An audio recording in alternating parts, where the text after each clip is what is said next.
What's up, everyone, and welcome back to the channel. You can see we've got the dev feedback here. It is on the official Discord. We're going to go over it on the channel, have a little chat about it. I haven't actually read through this yet. You'll notice that I do that in a lot of my videos because I like to give across my initial impression. I don't want to premeditate it, if that makes sense. So, I just like to read it with you, and then you can see how I actually do feel about it. Sometimes I don't even know what the hell is going on, so it takes me a moment to think about it too. So yeah, whatever. Let's have a look at their feedback then, and see what is planned for us coming up, and what they want to do. This is obviously as well with some feedback to suggestions. So let's have a look. Greetings, adventurers. It's developer feedback time. I would like to share more info about our development plan for the near future. Number one is the suggestion of daily login rewards is under consideration.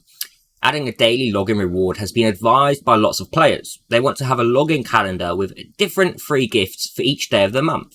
Indeed, we believe that hard effort should be rewarded, which is why we are considering adding a daily login calendar to Infinite Magicraid. You need to collect gifts manually, and they are not added to your account automatically. This feature will be available soon, and we'll let you know when we work out the details. So that's good feedback. That's very good, because they've listened to you guys, and we often say how important the community is and how important it is that people do put forward ideas, because as you can see, they are heard. The other good thing is, I won't say it's a good thing, but I mean the dedicated players, because you have to collect these manually. You can't just say not log in for a few days or say a couple of weeks, and you would have gotten a load of gifts. So you must be, logging in daily to collect these gifts kind of thing. So I think that's a good idea. I think it encourages people to continue playing as well, to collect those, we're getting rewarded for continuing to play and log in daily. So I think that's a good move. Number two, Nicholas will be the returning hero. Now, we did obviously see a lot of people talking about it in the Discord, and it was pretty obvious. They made it very obvious that Santa would be returning. So now they've made an announcement on it. Despite being a new hero in the game, Nicholas has been considered an indispensable hero among players. Now, he's broken due to his unique mechanics and great protection. Some adventurers, however, missed the Christmas event or just wanted to upgrade the exclusive. We are pleased to announce that Nicholas will be back in a month. Every player has a chance to own him. More details will be shared with the community in the near future. Remember to follow Infinite Magicraid official social media. So, he's coming back. Everyone was talking about it. We knew he was coming back because, it's on everyone's lips in a minute. But how is he going to come back? And I made a video on this about how he's going to, and it's very crucial that they get this right, because they have, with your comments as well previously, they have the impact of upsetting a lot of previous buyers from the Miracle Wishes. They have that fact of it, and I can understand that because they've dropped a lot of money to pull him in the Miracle Wishes. So if he's being put into the general pool, that's dangerous for me. And if he's being put into a general pool, he should kind of stay there, I think. If he's going as Excellent and Supremes, he should stay there. And that's why he should only be on Miracle Wishes, in my opinion. I don't believe that they'll give a free one to everyone, although that would be nice, the same as Pauline, to come in, clear the event and get one, unexclusive, just so you have one. It would be a very nice gesture, but again, that has the potential to upset a lot of those who have already spent a lot of money just to get him, because if he's E5, they're not going to benefit anything from that other than 100 points in the Incarnate Sanctuary, and they could have saved themselves some money. So I know some of you are thinking that way, and I appreciate that. I do appreciate that. I totally get it. Everyone should have the chance to get him. But we also need to consider from the previous way he was in the game, and if he's brought back in, well, he is being brought back in, then how are those people going to feel? Because, they spent a lot of money. They're big supporters of the game. And, they need to be considered in this factor. And it's very hard. It's very hard. Because no matter what way it goes, it's going to upset some. And you would question, is it best to please the masses or to keep a set few happy? So there's that as well. And obviously the one that you would go for is to please the masses. But I personally would like to see him returned in Miracle Wish, the same exact way he was over Christmas. I feel like that's the way to do it. It puts him in a set guaranteed wish pool. You can select him as a pity, so people know what they're going to get. If he's in excellent or supreme, it could be very random, unless he's the only hero in the banner. If there was a guaranteed pity on it, that would be nice too. That would be more fair, but you have the potential of upsetting some people here. So he is coming back.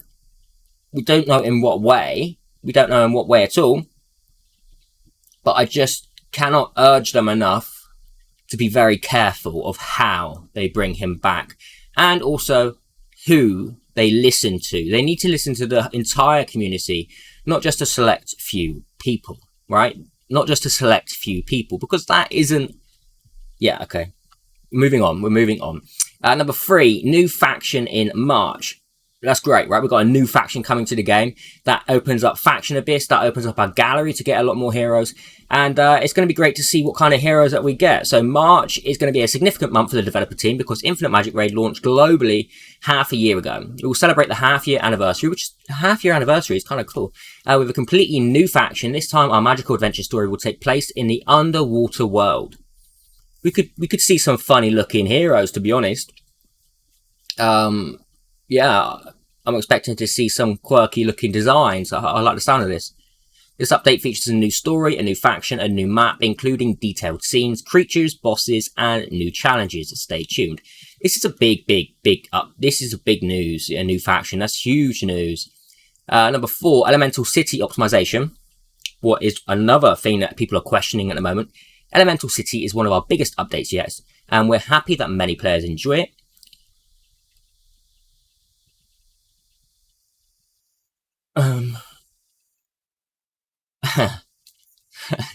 I don't think many people are enjoying it, to be honest. I don't think many people are enjoying it. I think the majority are very upset, and I think a few of us are happy with it because we can clear it. We can clear it. But those who can is struggling. It's a set few heroes who can do it. Yeah, it's not easy to clear. You all know that by now. We also got some suggestions about it. As we mentioned in the previous Elemental City preview, the dev team is currently working on the new rotations. We planned several rotations that alter on a regular basis. Each of them is different, including dungeon effects, bosses and mobs, and elemental themes. The theme of this rotation is fire, and it become rock, desert, ice in order to cycle. Okay. I like that. So that means we're going to see a lot of other cool designs as well. I know we've seen the fire. Everyone was on fire this time. Next time it's going to be rock, desert, then ice. That's going to be. I like the sound of that. But they haven't mentioned anything about the difficulty. They haven't mentioned anything on the difficulty, and I feel like the difficulty should be pulled back a little bit. Okay, maybe not at 60 plus. But I feel like people getting to 40 and cannot push past 40, I feel like that needs to be at least 55, 60, so people can get some more rewards, and then ramp up the difficulty to where it is at, you know. But people, if they was able to push further than they can currently, I feel like that would solve a few problems. I know people don't expect to clear it on the first day. I know they don't, okay, because they know where their account's at. And they're okay with not clearing it entirely because it's something to work towards. But I do feel like it's lackluster. I still don't feel like the rewards are quite there, especially not for the people only getting to stage 40 or so. So I would like to see some people being able to advance a bit further, a little bit easier. I'm not saying make it a cheese, not make it easy. Everything should be a challenge, but how big of a challenge and to how many people is important. It's important for the entire player base because people do rage quit. It happens. It happens, and they go to other games. So it's important to keep people happy. It's important to keep people happy. Next up, Faction Abyss double drop events. This is huge. This is huge. Faction Abyss double drops is massive. It is confirmed that developers will add Faction Abyss double drops event in the future. During the special event, adventurers will access to extra materials for upgrading their aura. We will update the detailed time frame when we have a feasible plan. And that's it for the devs' feedback. But a double Faction Abyss event is insane for us to upgrade our auras because you'll notice a lot of people do not have, like, even if they have a legend aura, it's not upgraded. Okay, it's not upgraded unless they spent a ton of money. And it's very hard to get those materials. It's so hard to get those materials because they become very rare. Same as purples as well. You know, and make sure you're crafting your runes, guys. Like, a lot of people aren't even crafting their runes.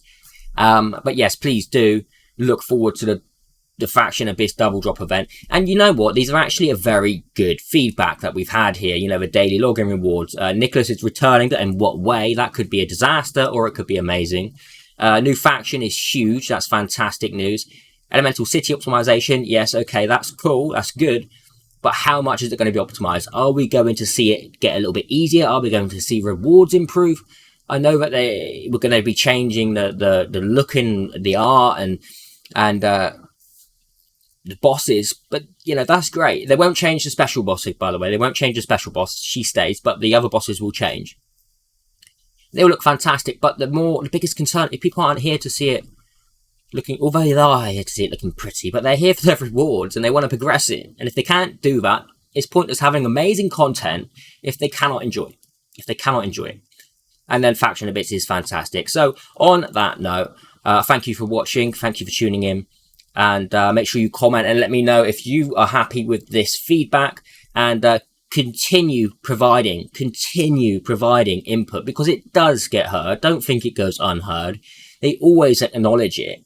Whether it gets mentioned or not, that's a different story. If it gets changed or not, that's a different story. But they do acknowledge it. They do read more than me, actually. You know what my reading's like. So I will see you all in the next video. Expect some more content today as well. I'm going to push out a bit of content today. So I will see you on the next video. Take care, everyone. Have a great day or evening, wherever you are.